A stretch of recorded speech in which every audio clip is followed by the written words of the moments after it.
basically, guys, what I wanted to talk about this week and just sort of go over with you is kind of the major tenets of entrepreneurship and some of the ways that that ties into being a consultant.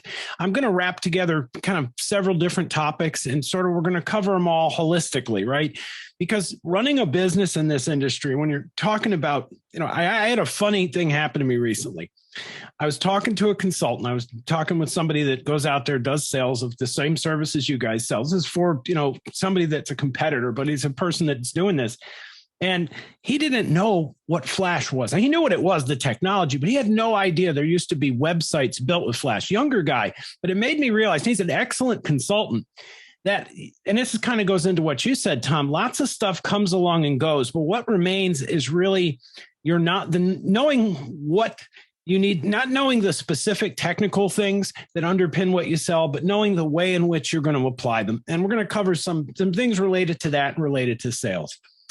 So the topics, I want to talk about the business mentality and how that relates to, just the industry. What kind of a mentality succeeds? Who should I emulate? If you're coming into the industry, if you're somebody running one of these agencies, you want to emulate somebody, I'm just going to give you the best pointers that I know how, the kind of things that I emulate, the kind of things that I see in successful entrepreneurs and people that are out there doing this. And one of the most important ones is curiosity itself.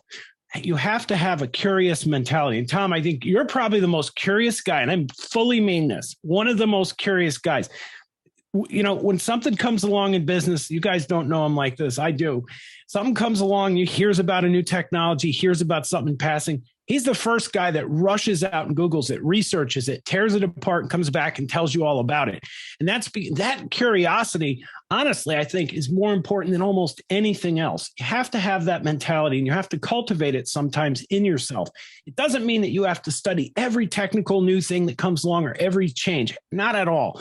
But you should be curious. And if you're a consultant and you're consulting on these services, you're going out to businesses and selling them, you need to have general curiosity in order to have lots of different conversations with lots of different people too. It's a generally helpful thing. You have to be a self-student, autodidact, right? Somebody self-educating. I'm going to talk about the conversation flow. Conversation flow, how that relates to being a consultant and how it relates to like closing techniques. Because one of the things that I went over with this guy was, different closing techniques. What works? And really, I've always kind of been of the opinion that, almost say about 50% of all closing techniques are fundamentally based upon some very simple principles that anyone can master in one afternoon. It's not rocket science because it's not rote memorization and regurgitation. That's not what closing techniques are about. We'll go over a few methods and I'm going to give you guys some final thoughts. And Tom, if you want to weigh in anything you'd like to cover on in relation to any of this, just feel free to fire away, of course. Now, they call me the Inquisitor, Joe. I just wanted to. That's my nickname, the Inquisitor.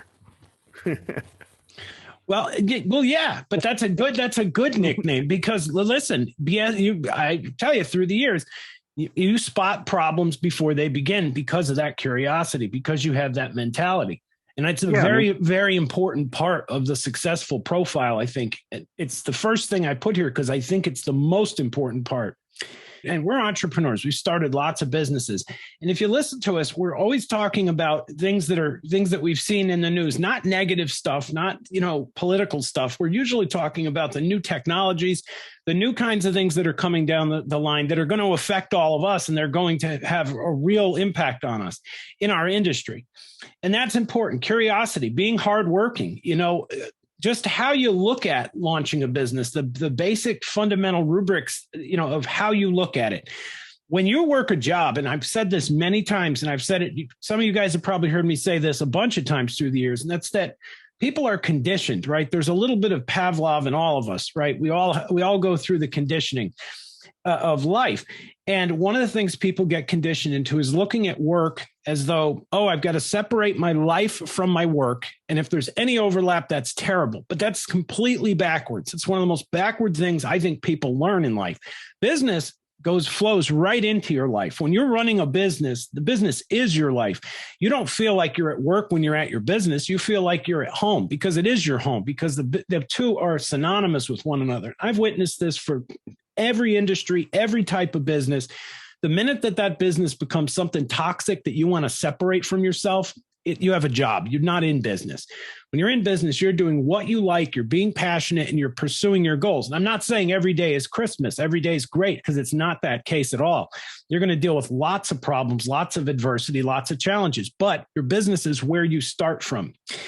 Just working, being generally hardworking is absolutely crucial. Being credible. And this is something that I think a lot of people today don't focus on as much maybe as they should, which is that your overall profile, when someone looks you up and they're looking up who you are, take the time to build out your LinkedIn profile. Take the time to build yourself. Just work on yourself online.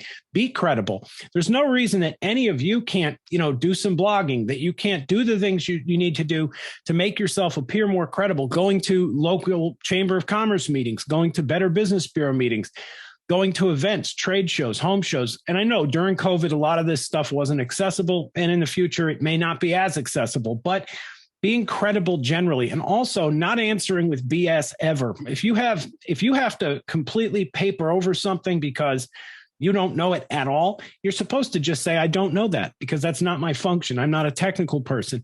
Be credible, have credible things to say. If you undermine your credibility with people in general, you're going to have a problem in life. But if you do it specifically with your prospects, you're not going to get sales. I think that most business people I know, very important point is they always stay credible. And last but not least is persistence. It takes time. It takes time and it takes dedication. We're in an industry where we have the wind at our back in many ways, right? We're in an industry where there's a cyclical upgrade cycle for everybody. The internet's doing nothing but getting more and more important to businesses. They do spend big money on sites, and they spend huge money on a continuous basis on the services we have to sell. So there's lots of good things to talk about there, but you have to be persistent. And you have to be persistent, not just in the things you say. You need to do what you say you're going to do every single time, because if you do that, even if you say very little, or if you say a whole lot, do what you say you're going to do each and every day, and it will add up over time. You have to, at some point, push yourself, become self-governing, which really there could be a banner all the way across the screen that says that, self-motivated, because that's crucial as well. You have to be self-motivated. You have to realize that there's nobody that's going to tell you did a bad job. And there's also no one's going to tell you did a good job. Your good or bad answer is in the paycheck at the end of the week. And when you're in business for yourself, you have to focus on that. Now, why am I talking about this stuff? To some of you, it's like, this is a no-brainer. Well, for other people, it's not. It's something that most people don't talk about. We don't talk about the mentality we need to launch and sustain and grow a business. It's not something that enters most people's lexicons very often. So it's important that when we get together, we have these little meetings, we talk about this stuff a little bit. And, you guys understand, anyone can be successful. I'm a believer that success is a cultivated process, not discovered. Some people start off with more talent than others, but everybody is capable of going out and functioning, especially in this industry where we don't have a massive, massive technical learning curve. There really isn't. As much as we sell technical solutions, the technicals here are probably far higher for a plumber, or far higher for an electrician or a mechanic or anybody doing a job like that. They have to know a lot more technical stuff than we do to do our jobs. So the bar is not high in that sense, but you have to stay persistent. You have to keep on plugging, and you will make it if you do. Now, curiosity being the most important thing, and I believe it to be the most important thing of all. Without it, you're not going to be self-educating. You ever see the difference between, somebody who's passionate about something and really wants to study something, and somebody who's just going through the motions? When you look at those two people side by side, they may appear identical, but the person that's self-motivated, their stress levels are lower. They're not being forced to do something. They're not complying with something. They're doing what they want. And all the stress, all the pressure will, of course, wear on everybody. But the person that's self-motivated like that, it has a far less effect. Now, sometimes we're not all excited about topic A or topic B. Maybe a lot of business models don't interest you. Maybe business models in general don't interest you. Well, if you're doing consulting, it's pretty, for me anyway, one of the things that always interested me, I was always curious how different industries worked. You know, how does that business get its clients? How does that business get its sales? How does this business sell? You should take the time, I think everybody, it's worth it to just understand the basic processes and how they differ between a business that's selling something that's business to government, somebody that's focused primarily on retail consumer, somebody that's doing romancing sales, right? Like real estate, something that's one call close, like selling water equipment, and take the time to at least understand those things. You know, a lot of information, a lot of knowledge that doesn't seem applicable is applicable, right? A lot of times the things that you are looking at and you're thinking to yourself, well, this may not apply. It will apply. So, for example, if you are interested in criminal law and you want to approach lawyers, maybe you want to read some books about some famous cases on that. The point is, keep your brain active, keep educating yourself. You don't have to study all the hard technicals of the services. You need to have enough knowledge to be able to converse intelligibly, but general knowledge of how businesses work in your target demographic, very, very important thing, and can be very, very interesting. It can be something that you take with you as time goes on and build upon. I've seen a lot of people who are consultants through the years that had deep knowledge of their clients' businesses, deep, deep knowledge where they could even advise and consult upon the business of things they're doing wrong. You know, and I think the best example of a consultant that I could bring up in pop culture, at least, is probably Chef Ramsay. In his show, Kitchen Nightmares, that he used to have, right? He'd go into businesses that were all screwed up every time. And of course, it's a TV show, so we don't know what went on behind the scenes. But the basic premise is what we're engaged with every day. We're going into businesses that have a dysfunction on the internet. They don't have a dysfunction in the kitchen, but we're doing the same kind of thing. Unearthing problems, showing it to them, and getting them to understand that we know how to fix that problem. The more we know about their business and how it should be functioning, the easier it's going to be for all of us to do the work that we're doing, which is to apply these services intelligently to the problem. You know, and it's important to keep in mind why is it important to know about the business model? I think instinctively we all understand if someone came in to sell me and they don't know, squat about how my business operates, then we can't really talk at a very high level about anything. But a lot of people don't realize that it's, for a lot of business people, it's almost flattering, right? When someone comes in and knows how that business operates, because it means if you're unashamed about it, you can tell them, look, I did research on you. I know how this business operates because I looked it up. It tells them that they're important to you, right? That you do your homework. That's important. It's part of being credible as well. So anyhow, next thing I wanted to go over here is conversation flow, guys. It's so important. Just how does that conversation flow for you? If I watched you, if Tom watched you, if we saw you guys talk to, or even your salespeople, many of you, it's your salespeople. If they interacted with 5 random prospects, how does that conversation go? Are they going in with a plan and commanding the conversation? Or are they joking around and spending all their time rapport building, making a friend? Are they letting the prospect steer the conversation because they have nothing but questions? You have to have a mixture of information that you're going to be able to convey to somebody, right? When I go in to talk to a prospect, I have things I want to say, but I also have things I want to learn, right? And the two are equally important in that meeting. So I do my research, do a little homework before, learn what kind of business is this? Oh, it's a law office, or oh, it's a candy store, or whatever it is, right? Hardware store, it could be anything. I learn, okay, they do this, and I right away know this is how their business functions. This is how successful hardware stores are doing it online. And I'm going to go in and I already know because I did that homework. So when I go in to talk to them, I can discuss why their business is having problems online, what they should be doing, and even give them examples of other people that are doing really well online, right? I can show them other hardware stores or other businesses of that same type and show them, what's going on there, and get them informed, and then, sell them from there. But the conversation flow is not, hey, I do websites. Are you interested in buying one? It's not a very tepid, short, weak statement. It's your website has massive problems, as you may or may not know. I'm a consultant, and I saw you online, and you segue into your conversation from there, starting off with something that's going to get their attention and going from there, inwards. You have to be focused as well.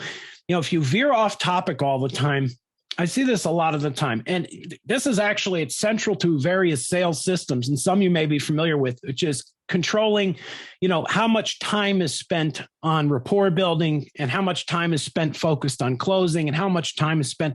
I can tell you guys in other industries that really, really matters. In our industry, it doesn't matter anywhere near as much because we're not doing like one call close. We're not in financial services. We're not doing things that are, filled with a whole bunch of sort of a baggage, essentially. When you have conversations with people about very private information or you're selling them real estate, there's so many outside factors. When it comes to what we sell, the only factor that matters is that website, the end product, look good and beat the competitors, right? That's the main important thing in the mind of your prospect. It's not, will my relatives like it? Is it going to be a liability for tax purposes? We don't have any of that stuff. So when we talk about having to stay focused, the main thing you want to preserve in the conversation with your prospect is that their respect for you and taking you seriously.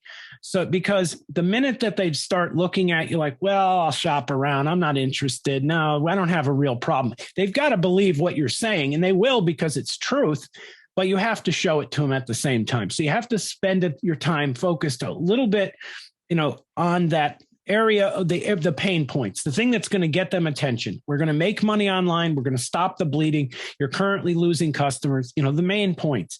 Keep it focused in that general direction, but you don't have to stay there. You don't have to have conversations that are all one direction, all one way. You can have conversations that branch out. Of course, you're going to have rapport building. Of course, you're going to focus upon making your prospects like you and stuff like that. But preserve your credibility. Focus on the things that matter to them. Big mistake a lot of people make, and I always use the example of imagine if you went into a restaurant and the waitress or waiter comes over to you and you ask about a steak and they start telling you about the side dish. That wouldn't make sense, right? That's the same thing you're doing when you're a consultant and you're talking anywhere that they're glazing over and they're not interested. Get away from that. You have to get their attention and keep it. You have to command it because you're telling the truth and they can look it up. You're speaking credibly. It really matters. And, this is back to you're a consultant. This goes right back to the fact that you're a consultant. You're a salesperson plus, right? And they've heard me say this before, but I'll say it again. Consultants like a doctor, they prescribe solutions to issues they uncover through questioning and analysis. It's the first thing that you have to keep in mind when you're talking about conversation flow is you have to maintain, the consultant's aplomb with your prospect. You have to work with them towards a solution.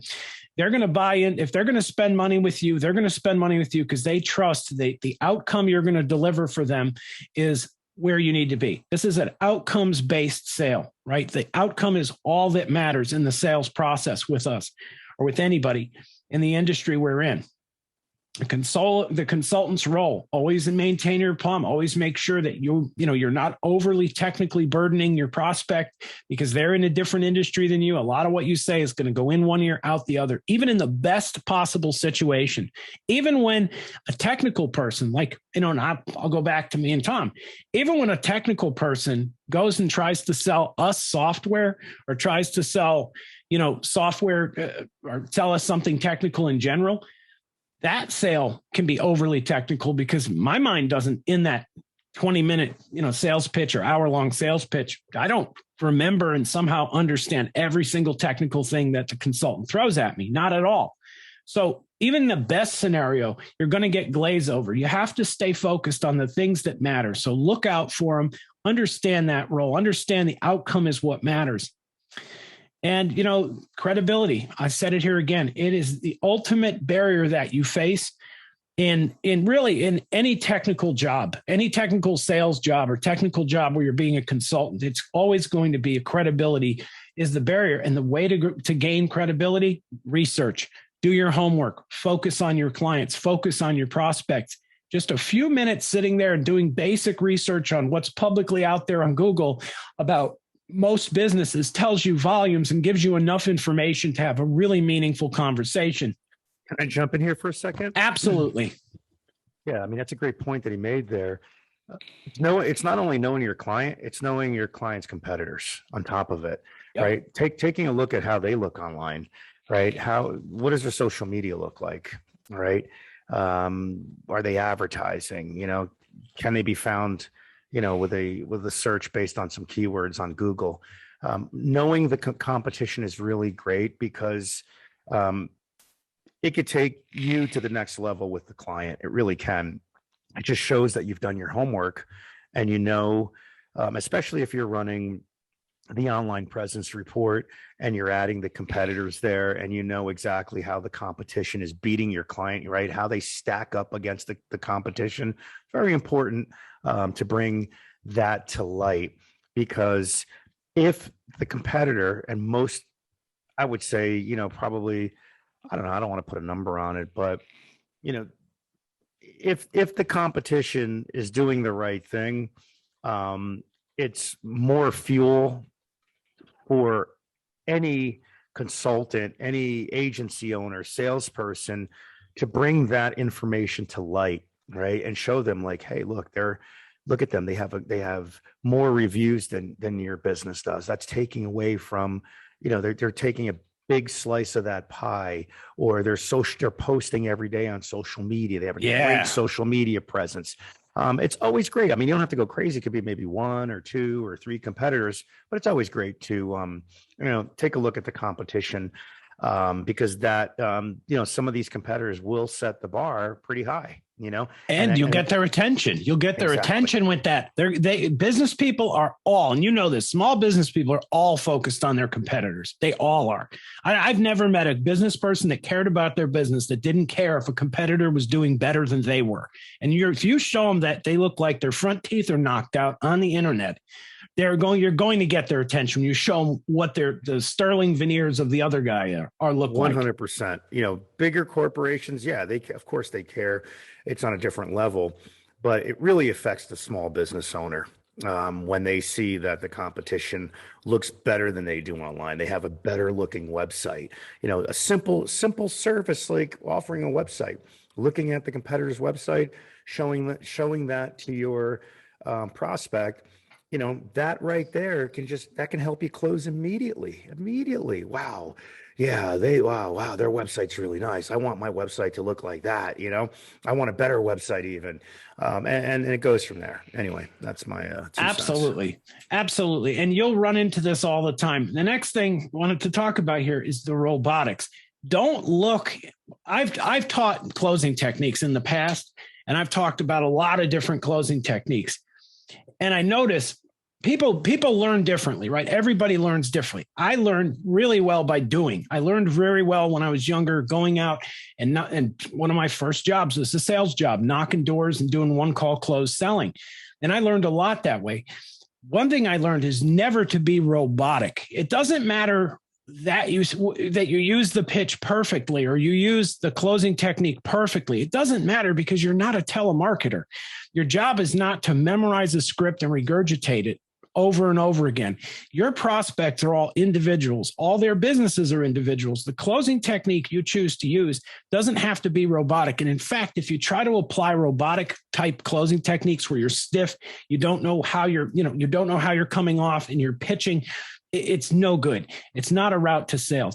And I look out for it in salespeople too. Those of you who have sales forces, look at it, look out for it. Watch some of your people pitch. You're going to learn really quickly if they're a robotic person or not. If they're robotic with how they come off with the pitches because they're trying to memorize things, you have to get them to loosen up. You have to relax, stay loose, be confident. Don't use anything canned, and don't worry about getting every single word right. Don't, self-criticize like that.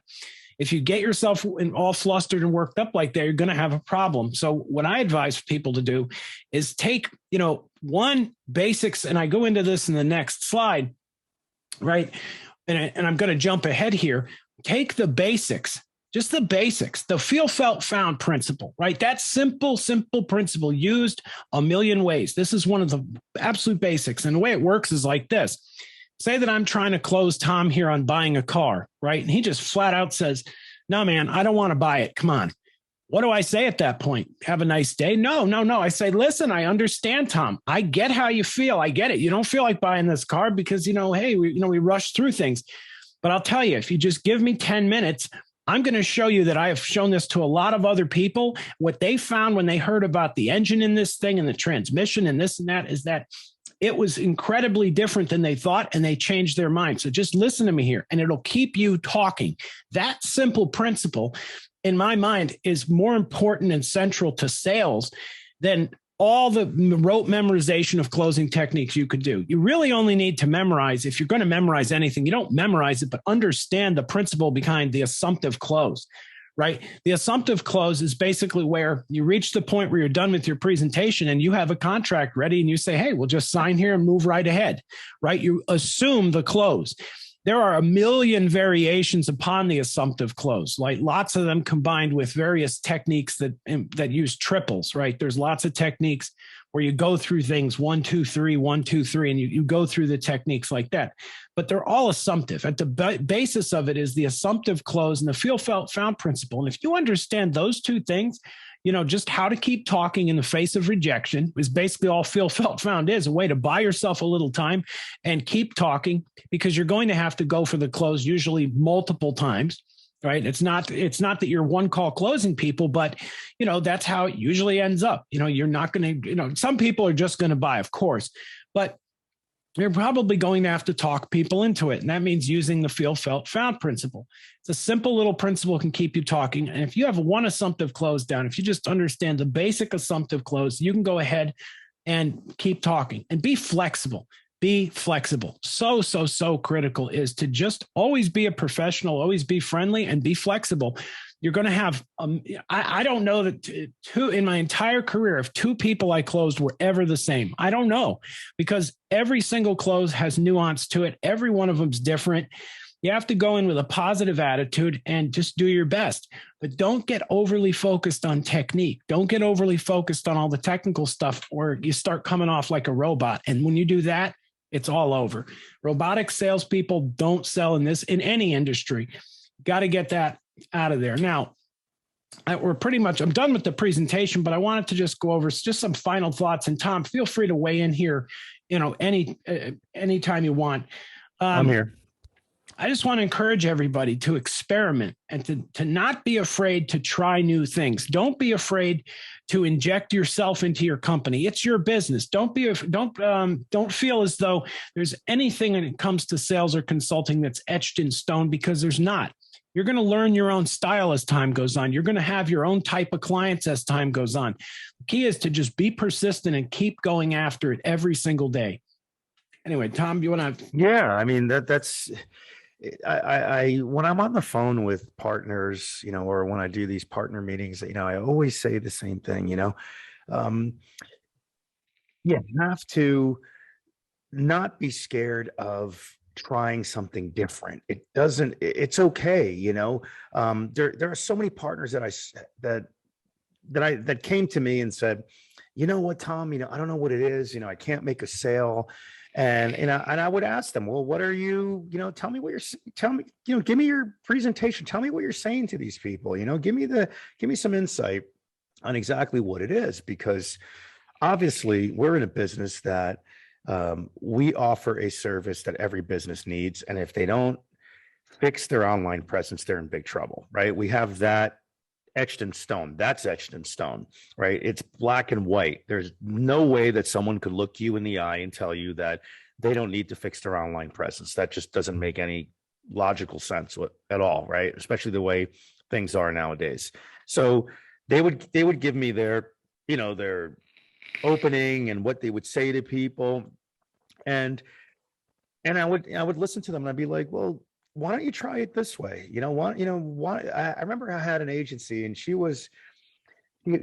basically was, and I don't want you guys to get me wrong, she was basically being too honest right? There are certain things that I'm not saying to be dishonest at all. So I want you to get my point. She was saying things that she didn't need to say, right? It's kind of like there's certain information that you don't have to share with a business or with a prospect that is going to hurt your sale. And I'll give you the example.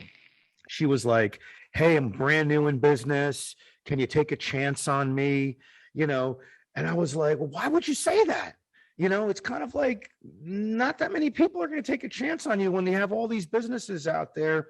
That it's like that's one of those things that's like out of sight, out of mind. It's a certain that's information that should be kept, you know, between her and her employees, right? You don't need to tell a prospect, a business owner, that this is your first day owning an agency, you know? And when I gave her all these different pointers, and there were other things that she was doing wrong, I'm telling you, it was like night and day. I said, just leave some of that stuff out. Talk about what's important, right? Why do you have to touch on, hey, I'm brand new? And, you know, no, talk about, like Jake said earlier in the conversation, they have an issue, right? They have a problem. We're going to bring that problem to light, and we are going to give them a solution to that problem, right? First, we're going to educate them on, you know, on the actual industry, right? We're going to show the problem and then explain to them why it is a problem, right? Well, why is this a problem? They need to know. Don't just tell me that, you know, I have a bad website or I don't have social media presence. Well, why is that bad for my business? You need to know why it's bad, right? Oh, I don't have, you know, I only have five reviews and my competitor has 100. You know, why is that bad? You know, again, you know, some people they don't know anything about this industry, so they really don't know. It might sound like it's common sense, but like Jake said earlier, a lot of the stuff is right in front of you, but they're not in our industry, and we can't assume. That's the only thing that you really can't assume here, is that you can't assume that they know what is going on with their online presence, because they basically have no idea, right? You can assume the sale, but that there's no way. You know, they have no clue about what's going on. They might have an idea, but they don't really know how bad it is. So anyway, making a long story short, I gave her all these tips, and I'm telling you, she called me up, light bulb went off, and it was just like bam, sale. And she just focused on what the issue was, right? How she can help that business. Remember, there are a couple different names that you can call yourself. I can be a consultant. I can be a digital advisor, right? It doesn't matter what you're called. It's what you're doing with that conversation, right? With that person, you know, it's providing them information and not assuming that they know anything about their online presence. They're never going to know more than you. That's a guarantee, especially if you've gone through the training, you've been on these partner meetings, you've looked at the marketing materials. There is no way that they're going to know more than you, right? We all know that. So it's all about being comfortable in your own skin. It's knowing what you're talking about. When you know, and you don't need to know everything, right? You know the basics, and you get out there, and if you're feeling good about yourself, that energy is definitely going to be contagious, right? Your attitude, your passion, your confidence. People are going to look at you and they're going to be like, I really like what this person has to say. They're just giving me a great vibe, and I want to do business with that person. And in the end, and we say this every other week or 100 times a year, the bottom line is, in the end, I don't care what their problem is. I don't care what you're offering. They're not buying that. They're not buying that. They have to like you, right? Yep. They have to like you first. That's number one. And if they like you and if they trust you, then they're going to do business with you. And it's pretty simple. It really is, you know, but again, that all stems from how much knowledge you have. Do you feel confident in your own skin? You know, when you talk to someone, you know, are they going to respect you as a consultant, a digital advisor, an agency owner, someone that's there to help them? We really aren't doing sales, Jake. I mean, this is not. No, we're not. It's not sales, guys. This is not hit them over the head with a hammer. You know, this isn't it. This is consulting. it's all about, hey, listen, I'm here to help you. It's like they either listen to you or they don't. Right. I mean, and of course, you're not going to give up. You're going to keep trying. And hey, I'm here to help your business. I'm here to, help you bring in more business, help you fix your online presence, give, more credibility, get you found online, just build that, build them. What you're actually doing as an agency is building that business. You're an integral part of their company. You really are, because without a great online presence, you have nothing, not in this day and age. And it's only getting worse, right? It's only getting worse. So anyway, that's all. I just wanted to throw that in there. No, absolutely. You're expanding their horizons. You're expanding their business. I think that's a very important point. And that's why I threw it in here a lot, which is credibility. And that's really, like we said, we're not doing sales. We're doing consulting, and consultative sales is all about, do I trust this person? If I give them money, I'm going to get this end result, right? It's outcomes-based sales where they have to have faith in the future. They're going to get that outcome that you're promising them. So if they don't trust you even 1%, they're not going to give you anything. They have to trust you first. So selling yourself is all about not going in with a rigid plan, not going in trying to robotically pitch somebody something as if it's, something off a shelf, because it's not. It's going in with prepared. It's being prepared. It's knowing doing your homework. It's knowing the competition. It's knowing what issues the issues that they have with their online presence. Really, that's what it's all about. It's being prepared. That's it. Having some case studies, right? Maybe some marketing materials, showing them, having your laptop there if you're doing an online meeting, or if you're doing an in-person meeting, having, that business app up where you're showing them, the software, the back end, running a report on their business. That's all credibility right there. That shows that you are super prepared and impressive. And having insightful questions to ask, having insightful questions. If you're going into a pizzeria, know what kind of dough typically used at pizzerias. Know some basics about it, so that you come in with not just knowledge about what you want to talk about, but knowledge about what these people are experiencing and living through every day, because that's their reality. That business is their world. So if you come in having done homework, you come off 1,000,000 times more intelligent to that person, and also relevant to that person, because you can ask them insightful, relevant questions about their company and about, how's business going? How's, for right now, for example, you could go into a pizzeria and ask them, is the supply chain problems causing, any issues here? That would be just a random question. Or you could ask a specific question. You guys use Caputo flour? Oh yeah. You could talk to them about things that are relevant to the business. I think it's not something that's like major critical, but it's something that it's a little extra that's going to separate you from anyone else.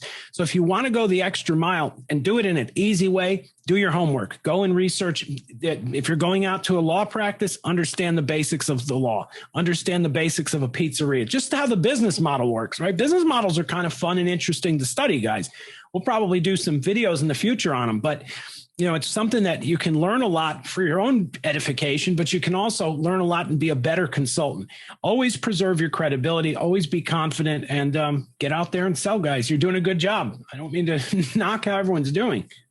Yeah, totally. I mean, it's just, look, how can you not sell? How can you not offer? How can you not be making money in this industry? It's relatively impossible not to make money in this industry. I always tell everyone I will never leave this business, because it's a feel good business. You're helping people out, right? You're helping businesses out. You're bringing more money to the table. You're building that actual business. And the second thing is that this business will never die, because technology is becoming something that is just going to get even more complex and crazier than it is today. This is nothing compared to what's going to happen down the road. And it's just really exciting. And kind of weird, actually, with that whole metaverse thing. But I can see where that metaverse, how it's going to really take off, because it's kind of like how games have taken off. It's almost, it's like a game, it's like you're walking down the street, you're getting in your car, when you're driving and you're going to a mall, and you're walking in the mall and you're going in there and you're buying something and it's going to be shipped to your house. It's just insanity. And like I said, all of that, it will be here as soon as the technology is ready. We'll catch up to that, which is we're getting pretty close to it. I know they're building a lot of the metaverse out right now. And it's going to be really crazy. But anyway, does anyone have any questions that you guys would like to ask us? We have, 10, 15 minutes here. Love to hear any question that you guys have about anything at all. You can, raise your hand. I can unmute you. You can type away if you'd like, if you're shy and you don't want to, get on the mic, which is, perfectly fine. But we'd love to hear if you have anything that you'd like to add or just ask, Tom. Yes. Hey, it's Tom Lee here. Hey, what's going on, Tom? Hey, first of all, Jake, I felt bad you felt under the weather last week, but your son is spot on now. So glad he was doing better. Yeah. Thanks. My question isn't so much in the closing part. I picked up a couple of good pointers today as far as, how to get the ball rolling. Okay. And I like the point of being a consultant, not a salesperson, and how I can help people get the ball rolling that way. But how, when you're first trying to get your foot in the door and talking to the right person, can you give me a few extra pointers on that? Sure. The way that I always approached it is a very informal approach. First of all, I don't come in like, scripted or anything like that.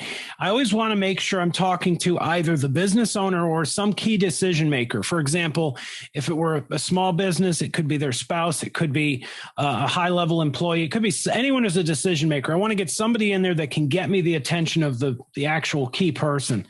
So I'll start off, for example, go inside of a business. I walk right in the front door, start talking to them about how, hey, I pulled up your website. I noticed it's got some problems. I actually am a consultant. Are you the one that handles that? No, that's handled by so-and-so. I've never once had people tell me to just buzz off. They'll always point you to somebody else. If it's a lower level employee, they'll point you to who the manager is or whoever handles it. Small businesses, the owner is probably on premises. So I'll talk to that person. I'll say, look, I don't want to take up a bunch of your time right now, but can we set a time? I'll work on setting a time with them, immediately showing them you've got a major problem. And they're probably 9 times out of 10, they say, yeah, I know it's a big pain in the butt. So-and-so did my site 3 years ago. And they always have a story about that. And then from there, I'll listen to their story, say, go along with it, listen to what they have to say, and then attempt to set an appointment to just talk to them. Tell them I'm not going to take much of your time. I just want to get a picture of, how things are going. And it doesn't always work, of course, but if it does work, what I'll do is in between that time that I met with that person and the time that I'm going to go back and have the meeting, whether it's online or however, is kind of immaterial. I go and do my homework on them, on the business itself, look up the key competitors in the area, just go and use Google and research who's coming up when I type in pizza shop in this area, go and look at who they're competing with. And something that can be useful too as well is you can go back with like the Wayback Machine. You can look at, I forget where it is. I haven't done this in a while, but you can actually, because I'm not doing sales, but you can look at what's changed in an area. And I'm not all the time, I won't do this, but sometimes you can look and you can see, okay, well, there used to be one pizza shop here. And then, 10 years prior, there was, obviously much less, but you want to get a picture of how things have changed in the area. So you can talk about that. And I'll be honest with you, I've always been one of those over-prepared people. I'll spend a lot of time on research myself. I don't think anything is spending a half hour or even an hour doing research because it has such an impact upon what I'm going to talk to them about. And then when I go in there, I never open thinking on my first meeting, I'm going to close anybody. I'm not even trying to close somebody. I'm trying to build a friendship, and I'm trying to learn about the business, and I'm trying to get a picture of what happened before, because it's really so important to understand the history of what this individual has been through vis-a-vis the website, right?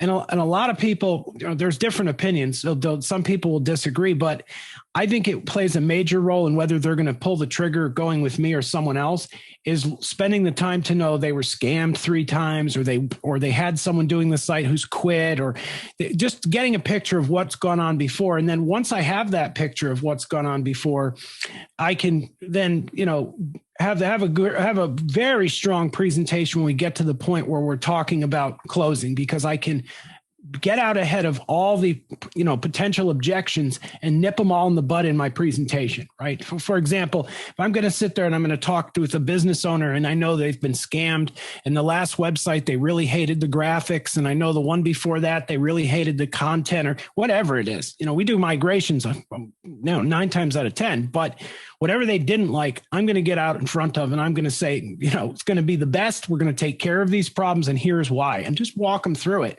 Let them know that we have excellent designers and so on and so forth. Show them whatever was their pain points, not going to hurt this time. Other ways to open, though, I've been saying it for years, Tom. One of the greatest ways to get in the door is to go to these local meetings, like Chamber of Commerce meetings, local trade shows, home shows, educational events, any event where we have a whole bunch of business owners there that I can shake hands with, meet, and talk business, talk shop. I love trade shows. I've always been a big advocate of them, because you have a captive audience of business people that are there to talk business, not transact business. So since they're there to talk business, they're usually in a frame of mind that they'll listen to me. They'll talk about, they're interested in learning maybe about my business and learning about the technology that's out there. It's a time where their guard is essentially down and their focus is much more in the immediate moment, as opposed to, the focus being on whatever business is going on, if I prospect that way. So I'm a big in-person guy. Phone styles, Tom, you're definitely the guy to go into that. You know what? Okay, before COVID, that's all I ever did was, walk in the front door. I love that kind of, the pitch. I love going up to face, but now, because of COVID, it's different. Plus, the marketing we're doing right now is in Florida, and I'm in Maryland. Okay. So it's going to be all over the phone, and I get these Zoom and all this other stuff that I'm not as comfortable with as I am walking in the front door and doing my pitch. So if I'm doing it's like anything though, Tom. It's like anything. It takes time. It just takes a little time, right? You have sales reps or agency owners that are great face-to-face. Some are great over the phone, and some are great as a combination of both, right? It's just getting used to it. It's embracing the technology. You can't fight it. I'm not saying you are. You can't fight it. You have to embrace it. And keep it simple. Just, be friendly. And that's really, it's all about the friendliness of it, and just being a regular guy, and just, maybe just calling the guy up and, and just talking to him about his business, and not even talking about, the industry, yet, giving it, opening up with, hey, I noticed that, you're here in town, and I've been talking to, a bunch of businesses, and, we're always looking at trying to help businesses all the time, bring in more cash is what we're trying to do, fill those seats, whatever type of business it is. Look, it's kind of like what Jake said. It's so insane, Tom, that every single person every person you talk to has a different personality, and sometimes might need a different approach for every single person you talk to. It's kind of like the chameleon factor. You got to be a chameleon, I have a question. When you were talking about building credibility and really researching a business and really understanding kind of how it runs, I was wondering, would you suggest niching down to one industry, or would you? Oh no, I'm sorry. If you have more to your question, go ahead. I was just saying, would you say niche down or stay broad? Well, I think there's a natural gravity to this. I did a video about it because I've seen it happen many times, which is that when you start off and you don't have too many clients, or if you've got only a few, you think very broadly. But naturally, I've seen this happen with so many consultancies. They naturally get 2 or 3 clients in an industry that they've researched, for example, and it's a very good question you have, actually. It's an excellent one. They'll get a few clients, say, that are lawyers, and you'll notice that agency will just turn and steer in that direction because success breeds success. So you're good either way. You can approach it either way. It's really a personal decision. Myself, I always like to specialize in smaller businesses, restaurants. I did a lot of specialization with that. And the reason that I did that was really, and this is not like a command from on high to everybody. The reason I did it is because I understood the model initially. So it was really easy for me to go in and speak the language and communicate my ideas. But over time, I ended up going in a completely different direction. So I started in where I was comfortable, but I ended up over time going in a totally different direction. Because I ended up going into selling a lot of doctors and medical because it was just where my business went. It's the direction that we went in. But you can choose to do either. I think the homework pays off. I think it's, in my opinion, I think you try every business, there are certain agencies that said to me, we're gonna niche down to real estate and all of a sudden you got, sales coming in for bakeries and other types of businesses. You just never know. You never know what you're going to wind up with. There's certainly a huge market out there, a massive market out there, whatever direction you decide to specialize in. I think it is a valid tactic. Oh, it's a totally valid, no doubt about it. But I say in the beginning, I think it's best to, kind of like try everyone. It's true. You should try everyone. But through the years, we've seen people, and I've said this in training years ago, many times. If you have a background, for example, we have folks that joined here who have massive careers, 20-year careers in different industries. And they come in here and they say, I'm sick of that industry. I'm going to go to this other industry. I'm going to go and I'm going to found an agency and do something different. Okay. But you have all that knowledge of 20 years of that industry, all those professional connections, all those, all the different things you have at your disposal in terms of your education, your wisdom.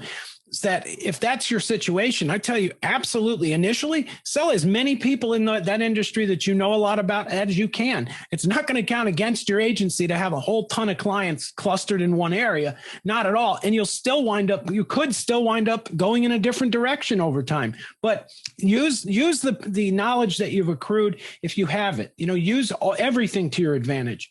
All of your professional connections, everybody. You should try to sell absolutely everyone. Thank you guys for answering my question. That really was helpful. Oh, great. You're welcome. You're very welcome. I'll take the last question here. See if Kyle fixed his mic. Kyle, let's see if you're Kyle, my man. Let's see here. Kyle's been with us forever, man. I love Kyle. Tom, too. I can hear you now. What's going on, man? All right. I had to try a different route. How's it going, Kyle, man? Long time no talk, how you guys doing? How are you guys doing? We're doing great. I know, man. I love you guys. I'm glad that, I'm glad. Hey, Tom, I was just thinking it's been like 5-year anniversary. It came up thus far this month. Right really? This month. Yeah. And I remember when I first got the email, I read the email, and then it was a number that connected to you. And I remember I called you on that number, and you was kind of really like, but I needed it because I was calling, I was asking some questions and stuff. And, you was like, hey, man, if you just want to, just get out and go get it, man. And I'm like, okay. It was like a slap over the face. But, I'm glad that I did because I studied. And for the first year, I didn't really do anything. I didn't make no sales but I studied. I kept because I had another job that I was doing that really took up all my time. And I used to, matter of fact, I don't know if I told you, I used to drive cab. I don't remember that. I don't remember the cab. I know you had another job, but I don't remember the cab. Yeah, I used to drive. My job was driving a cab, and I drove so much. And it was tripped out because when I started it, I used to try to go and get clients in my cab, but it'd be tripped out because I'm getting out of the cab, and they like, I didn't think they took me serious because they said, well, you're driving a cab, and and I was on a meter, so I kind of like, only had so much time because now I got to go out here and chase fares. And I was just saying that to say it's been I come a long way, and I just thank you for the opportunity. I don't even know how I got the email. I don't know if you blast me or not, but it was just a email from a blessing that now I got. Man, I'm working on. I mean, I got at least about 15 clients now. And counting. I want to have a client for each day of the week. A lot of my clients, I didn't give up on them. A lot of them, a portion of my clients have really actually told me no, at least about more than 3 or 4 times. Yeah, Kyle, Yeah. Kyle. So all of you know Kyle. He is a go-getter. Kyle does not take no for an answer, and he makes a lot of sales. What you have to do now, because I notice there's always websites and sales coming in. Now is the time to go back to your clients and help them fix their online presence and offer them the other services. Because I know you can sell websites like crazy. That's not an issue. You got that down to a science, right? But we got to get them. We got to get them to a point. Because I know you got a lot of e-commerce clients. I know, I know pretty much all of your clients. But you have to now take it to the next step, right?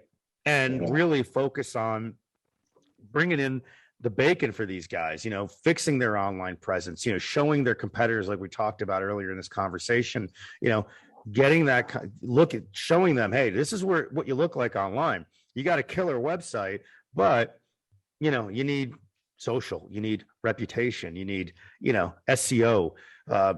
Again, anyone can have a website, but if that website, no one can find it, then that's a problem, right? So we have so many different services, Kyle, and you got to take advantage of that. Because it's like you already got that relationship, right? So once they trust you, they know you delivered, right? You gave them a site, right? So that you delivered. So that's one thing that they have is that trust factor now. And going back to them for these other services, what's great about it is that now you get this huge residual income from offering all these other services because everything is on a monthly basis, and I think you just got to crack a couple. And once you do that, you're going to be on fire, man. You really are. Because like I said, you've been with us forever. I talked to a partner today that he's been with us, man, since 2012. And I looked it up and I was like, man, I can't believe how long you've been with us. It's like, it's incredible, and for those of you that are brand new that just came on board a couple weeks or months ago, Kyle's been with us forever, but we have a lot of agencies. I would say most of our agencies have been with us for a very, very, very long time. They never leave because they're persistent, and it's kind of what Jake talked about. This is something that takes time. Rome wasn't built in a day. I don't mean to cut you off, Tom, but I wanted to add something with this, man. I mean, with this right here, I have a real estate background. I used to buy and sell properties, and I stopped that and to do this. And this right here, it's just the same as almost like real estate deals I used to make. You can make the money. It's addictive, man. I'm addictive from selling websites. I'll be trying to go back to someone, I'll be trying to upload them, but I don't be having time for them to make them decisions. I'll be wanting to sell another website. I hear you. Yeah. Well, there's times that you got to walk away and you go back to them, but you have to stay in front of these people. They're your clients now, and it's like, you got this book now of business and you have to keep going back to them, because if you're not doing that, you're doing an injustice to the actual business owner and to yourself financially. Everybody's losing out, right? Because we do have great services and we can definitely help these businesses out, and they need the help. That's the key. You can't let them, you can't just sell a website, boom. All right. Yeah. You got to keep pounding the pavement, obviously, and selling sites, but you got to go back to these people and you got to be as persistent with the people that you worked with before, because you do have a relationship with these people now and you've delivered, and there's a trust factor there. It's going to be a lot. I won't say it's going to be a lot easier, because nothing's easy, but it will, there'll definitely be a good outcome. I'm sure there will be.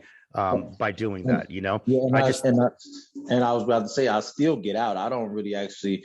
Phone calls. I'm not a phone call person. I mean, I can talk to them and just tell them to set up an appointment. That's about it. And I try to keep myself anonymous. Who coming? If they be saying, "Well, who's coming?" I'll be like, "Well, there's going to be somebody named Kyle, but I'm not him."